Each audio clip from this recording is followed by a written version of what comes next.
ابو هريره رضی الله عنه فرمایي وې د الله نبی زما د الله سونیو د الله د نبی د تعلیم ناشنا طریقې وي ډیر په مینه او محبت باندې به تعلیم ورکو نو زما د الله سونیو اخذ بيدي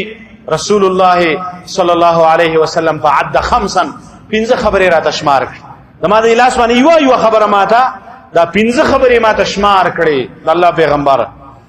راته فرمایل اتق المحارم تكن اعبد الناس ابو هريره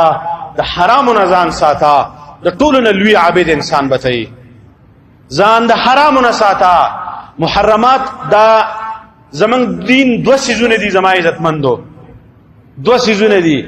یو محرمات دي محرمات پابندیان چې د الله تعالی طرف نه کمی لګیدلې دي دته محرمات ویل کېږي منهیات ویل کېږي دته چې باغی باندې الله پابندیان لګولي دویم قسم مامورات دي باغی باندې امر شوی دی داو کوي داو کوي داو کوي او په بازي باندې پابندیان لګولي نو ماته ول چې د حرامو نه ځان ساته پردې وغیرہ ماته ول پردې زمکه قبضه کول پردې مال غستل یوازې دا حرام نه دی ګوره ډیر سيزونه حرام دي په دې محرماتو باندې د الله نبی محارم لفظ ذکر کو چې څومره حرام سيزونه دي د دې ټولو نه ځان ساته څومره حرام چي دي د دې نه ځان ساته د ټولو حرامونه کاغه په خړلو کې حرام دي کاغه په ویلو کې حرام دي کاغه په قتلو کې حرام دي کاغه په اغوستلو کې حرام دي څومره محرمات چي دي نو اداره ول چې حرام نه ځان ساته نو د دې بدله بدای چې تکون اعبد الناس د ټولو نه لوی عابد دا بتای د ټولو نه لوی عابد د ټولو نه غټه بندگی دار زمارونو غټه بندگی چې په ځان باندې پابندیانه ولګي د الله رب العالمین د پابندیانو لحاظ وکي دې ته د ټولو نه لوی عابد ویلې شوی دی چې بس د الله رب پابندیانو د الله د حدودو داغي خیال ساتي چې لکه دلته پابندی ردا باندې کوم دی باندې پابندی ردا باندې کوم دی باندې پابندی ردا کار باندې کوما پابندیانو لحاظ ساتل تكن اعبد الناس دایمه تو فرمایل ورض بما قسم الله لك ابو هريره دویم دا کارو کا چې الله د صبر خلیق لیدا دې راضي اوسېګا چې الله تعالی کوم برخلی کړی دا په دې باندې خوشاله اوسېګا تكن اغنى الناس ته ټول نه مالدار سړی بتای غنی به غنی بادشاہ به خو چې الله تعالی سلی کلی دی په دې باندې خوشاله اوسېګا ک الله تعالی د مال سونه سلی کلی دا ود سوای چې دا د الله را کړی برخه دا په دې باندې خوشاله ما په دې باندې مخه بکیږي دا غشان ته کې څومره سکه چې الله ستاسو صحیح سلی کلی دا په هر څه کې الله رب العالمین خپل بندګانو لا صحیح مقرر کړی دي هغه باندې راضي اوسېږي نو دا یو تو فرمایل چې ورزه بما قسم الله لك دا الله په تقسیم باندې خوشاله اوسېږي تكون اغنى الناس ته ټول خلکو نه به مالدار سړی ته او درېمه او تو فرمایل واحب للناس ما تحب لنفسك تكون مؤمنا ځان لچ سخوخه دا نور خلکو لم خوخوا دا بستا د ایمان علامتي ستا ایمانداری به دې باندې پیژندل کیږي دا به د ایمان دلیل استا چې ځان له سخوخه دا بل مسلمان له خوخه ځان له امن خوخ دی ځان له سکون خوخ دی ځان له هدایت خوخ دی ځان له خوشحالي خوخه ده او په بل دې نه پیرزو کیږي دا څنګه مسلمانې ځان له خوشحالي خوخه ده بل په خفغان کې خوخ دی ځان دې مالدار خوخ دی بل دې غریب خوخ دی ځان دې روغ خوخ دی بل دې ناجوړه خوخ دی خپل بچی دې مال خوخ دی او پر دې بچی دې وږي او نار او بربند خوخ دی دا ایمان نه زما عزت مند الله نبی او فرمایلیو ځان لچ سخوخه د بل مسلمان لخوا خوا منه دار چې د خپل زړه دی مسلمانانو ته پاک ساته د دې زړه لري شرونه وباسا د زړه لري دا کینی دا بغضونه دا حسدونه د مسلمانانو خلاف چې څومره خبرې بکېدي دا دې زړونو نه وباسا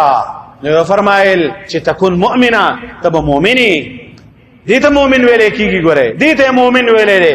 چې د بل چا لپاره د خیر ارادي لري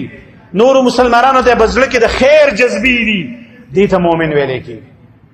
او بل خبره وته دا وکړه واحسن الى جارك تكون مسلمه گاونډي څخه غړا کوا دا بستا د اسلام دلیلی خپل گاونډي سره احسان کوا گاونډي سره غړا کوا حدیث کې دې پوری راغلی دی د الله نبی فرمایلی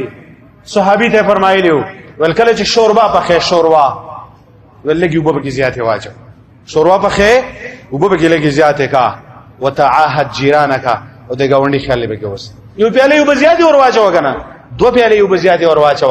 او چې تیار شونه گاونډي له په پلیټ کې لږه شانته کې ولېګا دا به د گاوند غیرت حقي په دې باندې به دا به د محبت یو ذریعہ د دې سره به مینه پیدا کیږي او دې سره به د گاوند حق ادا کیږي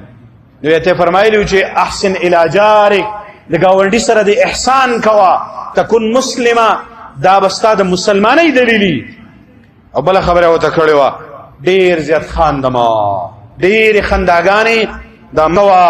ذکر ډیر خندا چې تمیت القلب د دې سره زړه مړ کیږي چې ډیر خان دي ټول عمر کنه ټول عمر په خندای د دې سره د زړه نورانیت مړ کیږي د الله یاره د زړه مرګ دار د زړه مرګ چې دا زړه بیا